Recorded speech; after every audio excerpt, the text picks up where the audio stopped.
let me just tell you something. I've been around for a long time, and honor is the key to receiving from God. I've honored my boss and have experienced reward at my workplace. I honor, therefore I am honored.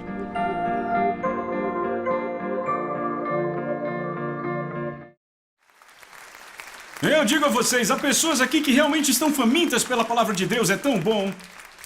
Glória a Deus.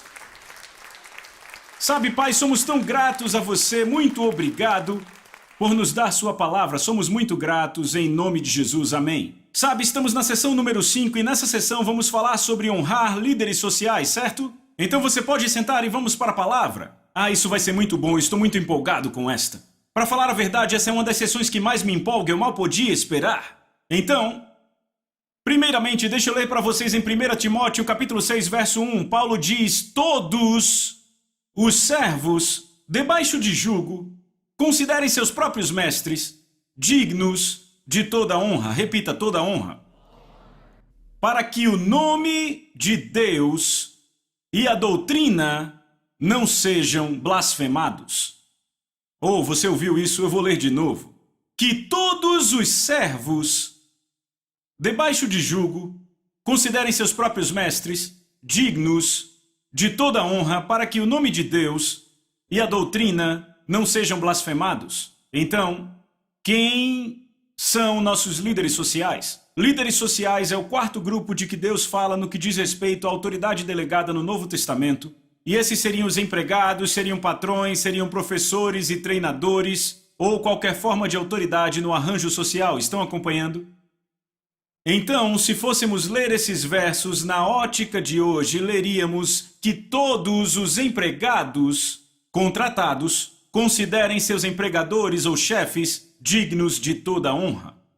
Ou poderíamos ler assim, que todos os estudantes sujeitos ao sistema educacional considerem seus professores dignos de toda honra. Estão vendo isso? Agora, notem que Paulo diz que devemos honrá-los para que o nome de Deus e o ensino do Evangelho não seja blasfemado. Ouviram isso? Agora eu quero ler para vocês na Bíblia Amplificada, 1 Timóteo 6,1, lemos desta forma.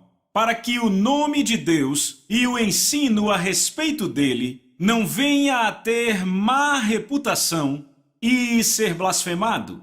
Então, notem as duas palavras, má reputação e blasfemado. Má reputação é definida assim, ouçam com atenção. A condição de ser tido em baixa estima pelo público.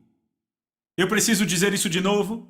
A condição de ser tido em baixa estima pelo público. Blasfêmia é definido como tratar Deus ou as coisas sagradas com desrespeito.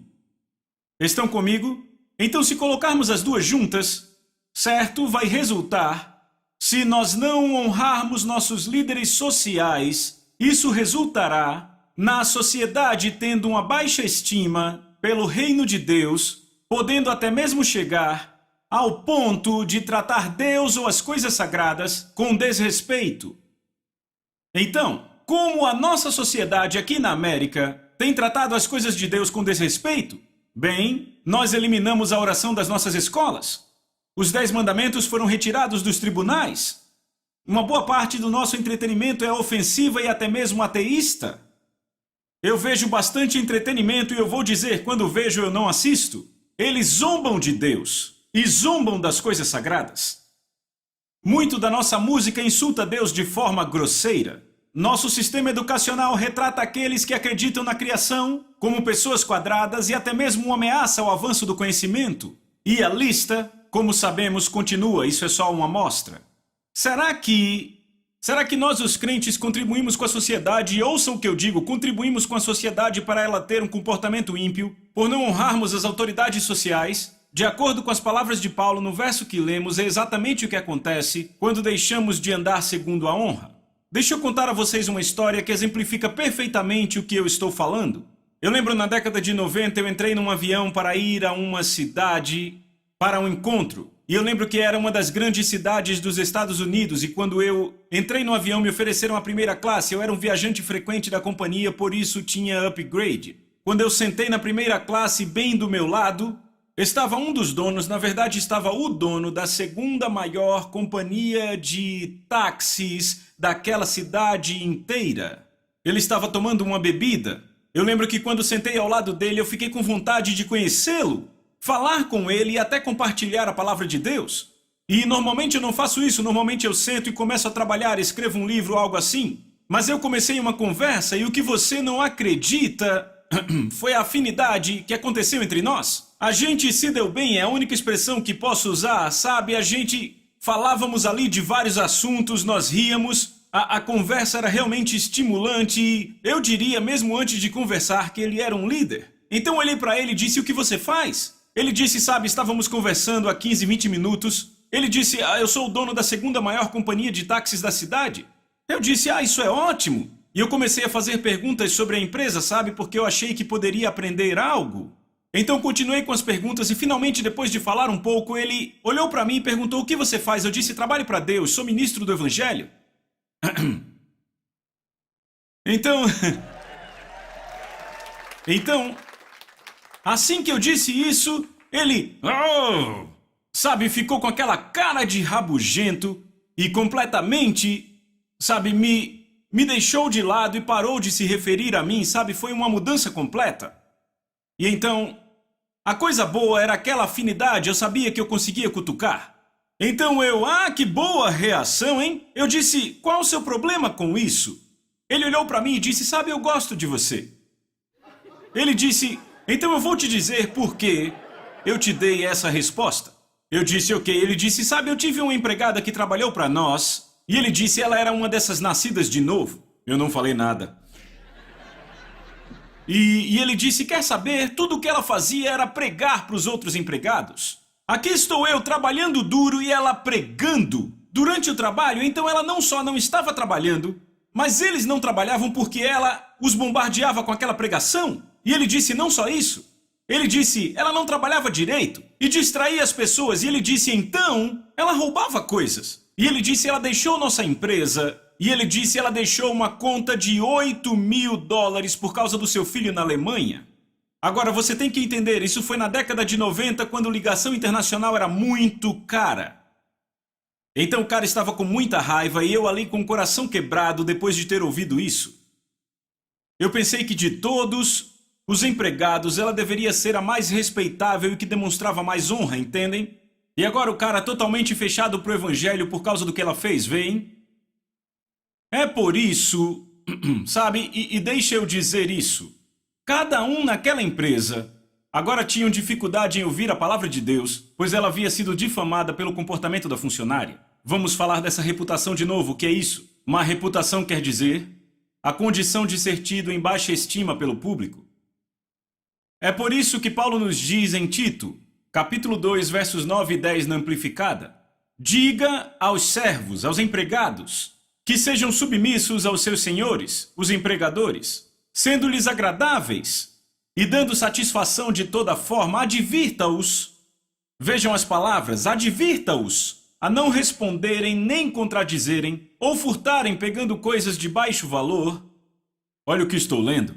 Mas que provem ser verdadeiramente leais, inteiramente confiáveis e fiéis em tudo, para que em todas as coisas eles possam ser um ornamento, repitam, ornamento, e dar crédito ao ensino que é de Deus nosso Salvador. Então o que essa mulher fez? Fez exatamente o oposto do que estava tentando fazer. Trouxe descrédito ao evangelho. Lá está ela pregando para todos, esperando que alguém se salve, mas trazendo descrédito, certo? Má reputação, pelo fato que ela não trabalhou bem e assim roubou do seu empregador, pois ele não a pagava para pregar. Eu estou pregando bem, por favor, diga amém. Ela não só roubava coisas, mas uma dívida de $8.000. Se ela tivesse feito o que a palavra de Deus instrui, ela teria honrado o seu empregador, teria sido a funcionária mais leal e confiável e a melhor trabalhadora.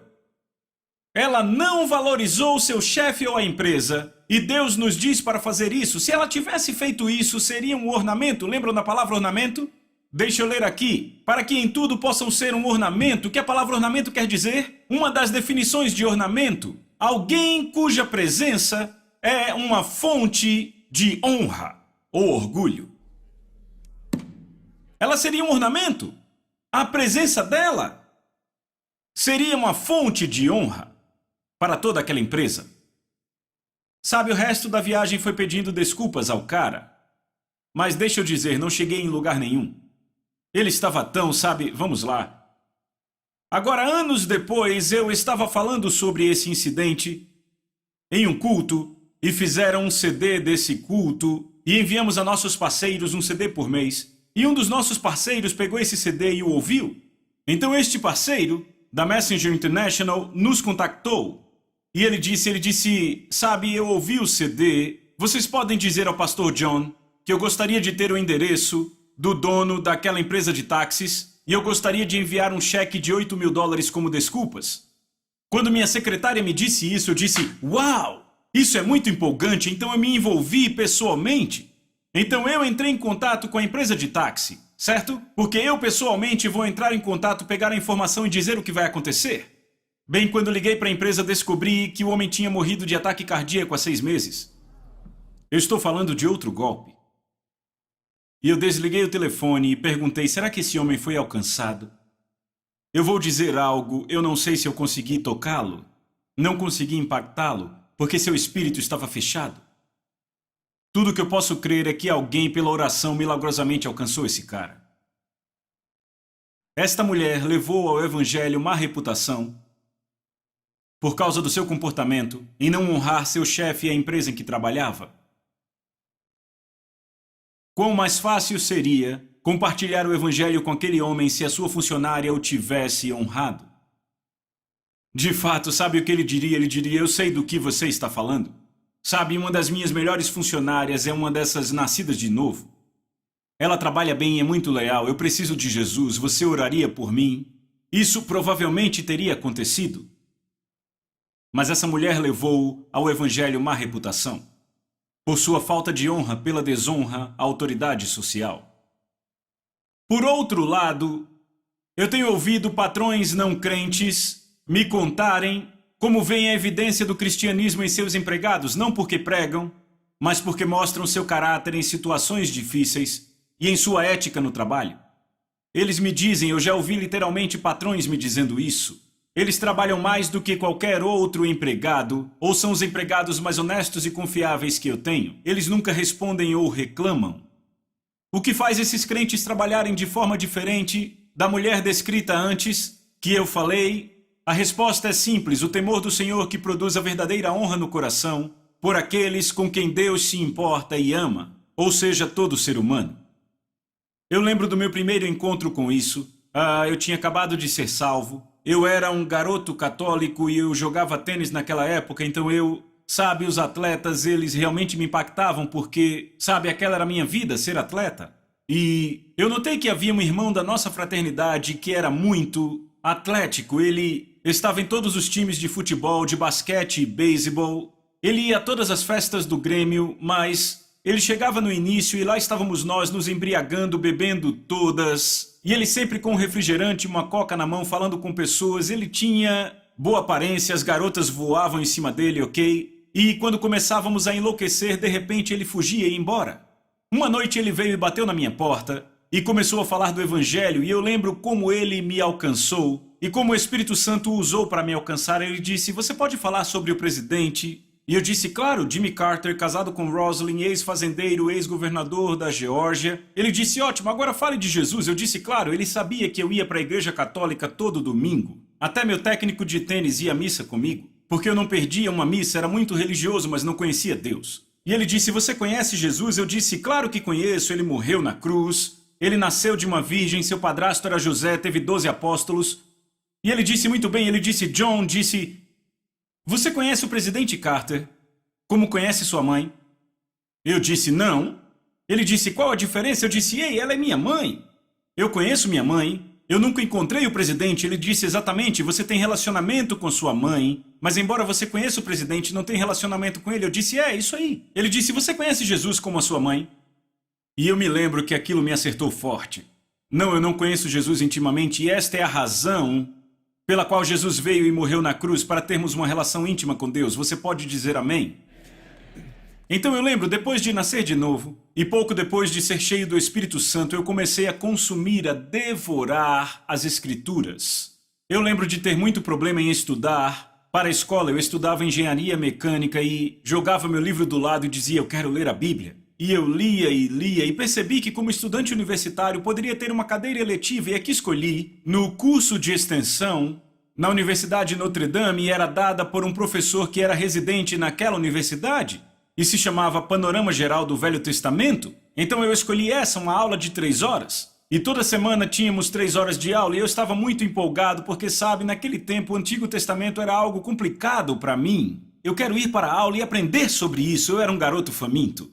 Primeira aula que eu fui, o professor olhou e disse, há mais de 600 contradições na Bíblia, não dá para provar que Jesus ressuscitou pela Bíblia, e ele disse, vocês, sabe, quando Moisés cruzou o Mar Vermelho, com os filhos de Israel era só um pântano. De geração em geração ele foi de um pântano para um grande mar. Bem, nem preciso falar que foi um tempo muito difícil para mim aquele semestre. E eu lembro que eu e ele nos engajávamos em discussões acaloradas sobre as Escrituras. Uma aula eu literalmente discuti com ele quando eu vi algo na Escritura diferente da forma como ele falava por 2 horas e ele continuou falando comigo. E por 2 horas na frente da turma, eu continuava, mas a Bíblia diz isso, a Bíblia diz aquilo, a Bíblia diz isso. Mas eu fazia de uma forma muito respeitosa, certo? Agora, havia uma nota que era dividida em 3 partes. Tinha primeira nota, segunda nota e um trabalho que pegava toda a matéria.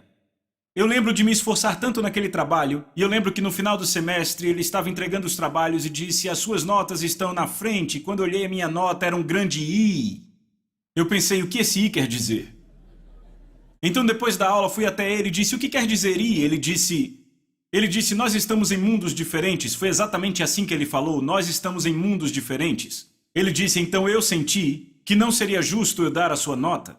Ele disse, eu não posso, eu vou pegar a média das suas 2 últimas notas e nesse trabalho a sua nota será essa, você trabalhou duro, eu sei, mas estamos em mundos diferentes. Então ele aliviou, olhou para mim e disse, sabe, eu já tive muitos fundamentalistas na minha turma, é como ele chamava os crentes, eu acredito. E ele disse, nesses fundamentalistas eu vejo uma dessas 3 coisas. Ele disse, todos os fundamentalistas ou criam caos na minha aula, ou abandonavam depois de 1 ou 2 aulas, ou eles voltavam atrás no que acreditavam. Ele disse, você não fez nada disso. Ele disse, você foi muito respeitoso e me honrou. Ele disse, número 2, ele disse, você não desistiu, continuou na aula. E número 3, ele disse, John, você nunca desistiu das suas crenças e isto ministrou a ele. Não só ministrou a ele, mas ao resto dos alunos na turma. O que aconteceu como resultado de honrá-lo, de respeitá-lo, porque lembrem, Paulo disse, aqueles que se opõem em humildade corrija-os, certo? Ou seja, você os corrige com gentileza e espírito ensinável. Ou seja, não rebaixamos ninguém, certo? Nós honramos seres humanos porque eles são seres humanos, especialmente os professores, especialmente os chefes, mas com gentileza e humildade tentamos comunicar as verdades da palavra de Deus a eles, porque eles vão querer ouvir muito mais, pois você não leva com desrespeito e eles vão considerar o que você tenta ensinar. Entenderam? Eu perguntei, entenderam? Agora, como honramos as autoridades sociais? Vamos ver de novo o significado de honra. Honrar significa o quê? Significa valorizar. É tratar como precioso, como algo que tem peso, tratar com deferência, submeter-se, obedecer, contanto que não contradiga a Bíblia. Se meditarmos e orarmos acerca dessa definição, nosso comportamento será afetado de uma forma boa no local de trabalho, na sala de aula, em campos esportivos. Ao invés de lutarmos pelos nossos direitos, vamos preferir os desejos dos empregadores e professores, e não os nossos. Vamos buscar fazê-los vencer, nossos chefes, quer sejamos ou não reconhecidos ou pagos. Alguns só honram se acham que são bem pagos ou bem tratados. Como podemos fazer isso? Como vivemos assim? A Bíblia diz, você está pronto? Aqui em Efésios capítulo 6, versos de 5 a 8 na Nova Tradução Viva. escravos ou empregados, repitam empregados, obedeçam a seus senhores, empregadores, seus chefes, com profundo respeito.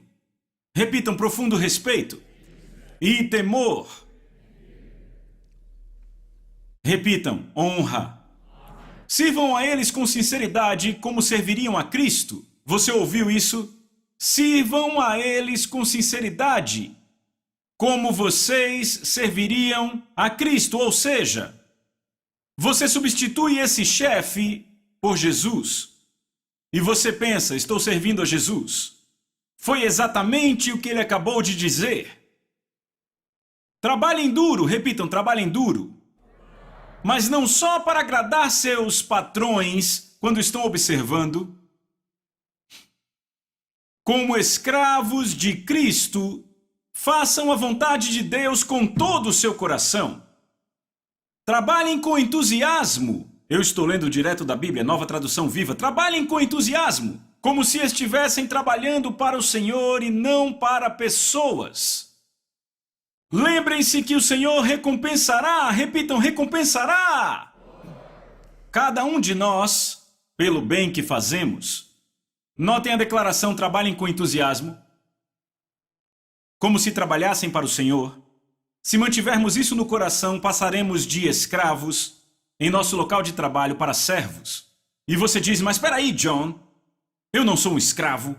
Antes de você dizer isso, posso dizer rapidamente a diferença entre escravo e servo? O escravo faz o mínimo requerido. O servo faz o máximo potencial.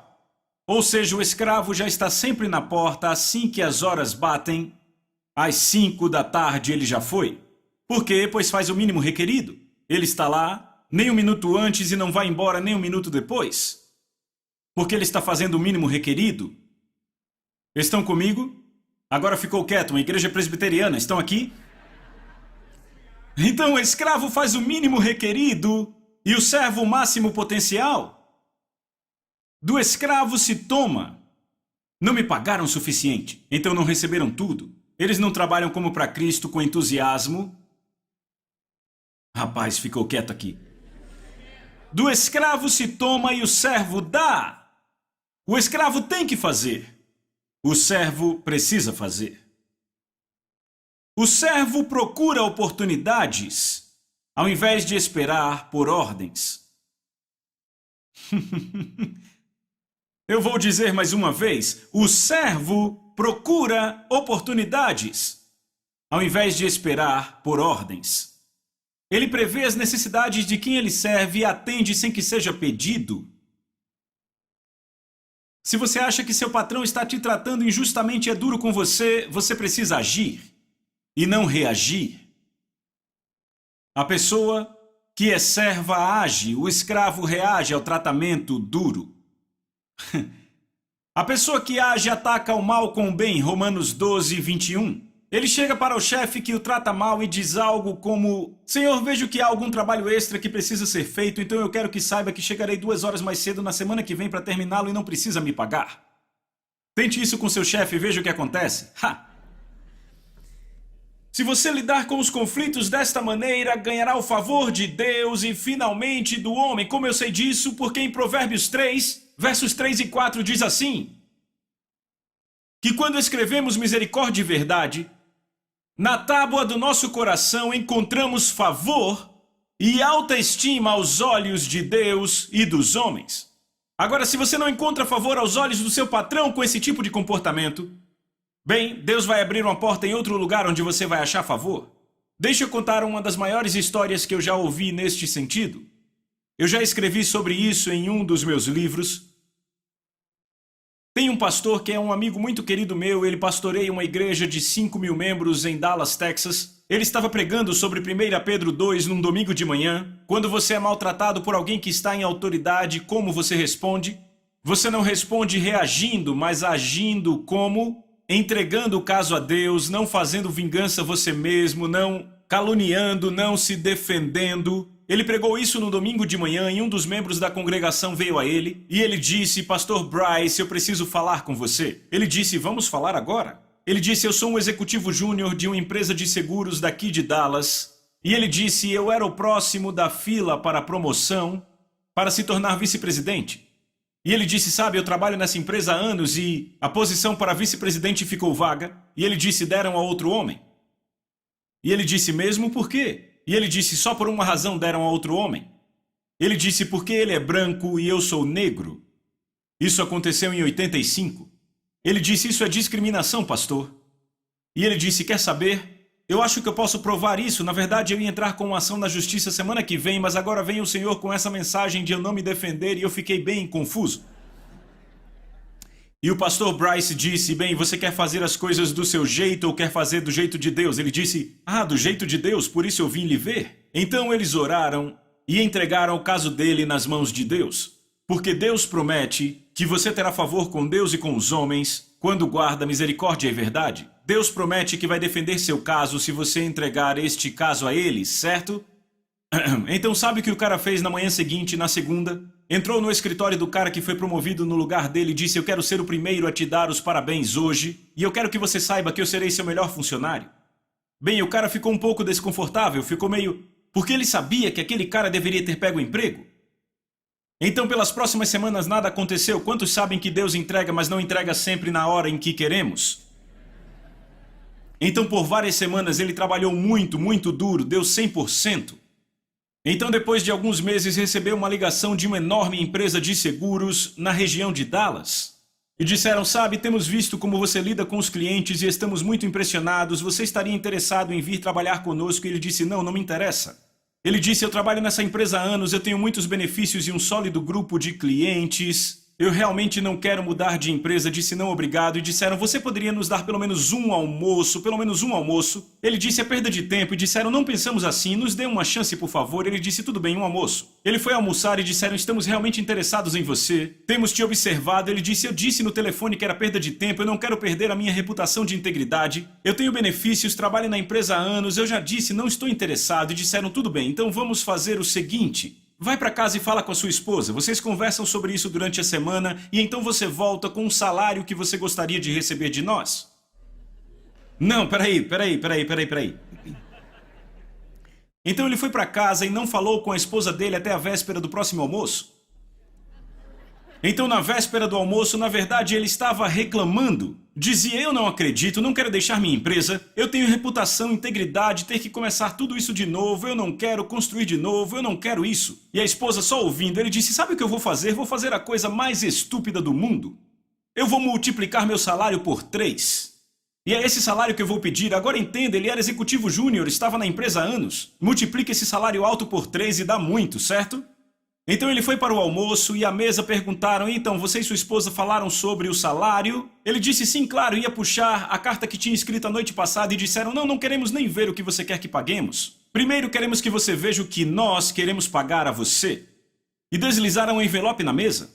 Ele pegou a carta e queriam pagar 4 vezes. 4 vezes!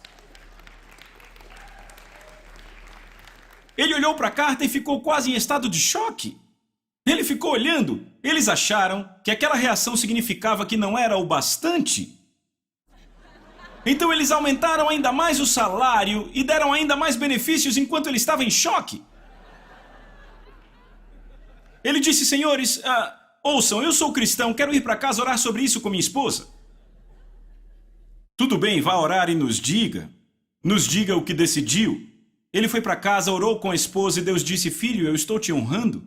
Você me honrou, estou te honrando. Eu estou defendendo o seu caso, estou te promovendo, essa é a minha promoção, aceite. E quer saber mais? Hoje, ele não está mais em Dallas, está no quartel-general mundial desta empresa multinacional e hoje é um dos mais respeitados funcionários. O que houve? Favor aos olhos de Deus e dos homens, Deus defendeu sua causa e Deus o recompensou por honrar seu empregador, mesmo que o empregador o tenha desonrado grandemente. Eu chamaria isso de uma ótima recompensa, você não? Vejo você na próxima sessão. Certo. Muito bem.